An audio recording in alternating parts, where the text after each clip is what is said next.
আবারও আসানসোল দুর্গাপুর পুলিশ কমিশনারেটের অন্তর্গত দুর্গাপুরের কোকোভেন থানার পুলিশের হাতে এলো বড়সড় সাফল্য। গতকাল রাতে গোপন সূত্রের খবরে দুর্গাপুর স্টেশন সংলগ্ন বাসস্ট্যান্ড থেকে মাদকসহ দুইজনকে গ্রেপ্তার করে কোকোভেন থানার পুলিশ।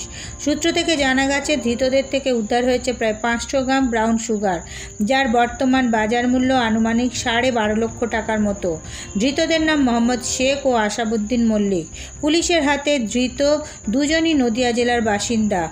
লোকসভা নির্বাচন শুরু হওয়ার আগেই এইভাবে মাদক উদ্ধার হওয়ায় কিছুটা হলেও চিন্তায় পুলিশ প্রশাসন।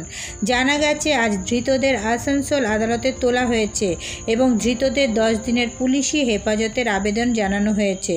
তবে কোন জায়গা থেকে এই মাদক কী উদ্দেশ্যে দুর্গাপুরে নিয়ে আসা হয়েছিল তার তদন্ত শুরু করেছে পুলিশ প্রশাসন।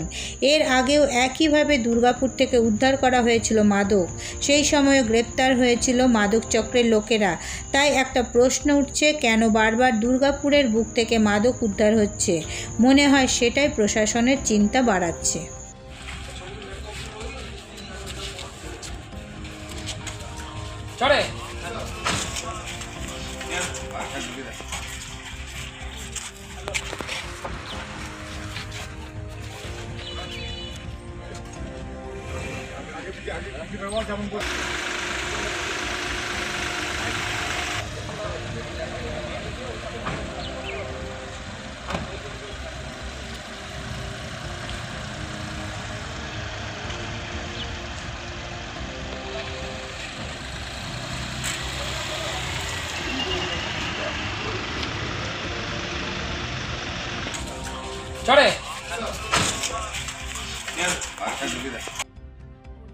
এরপর নজর রাখুন আমাদের পরবর্তী খবরে।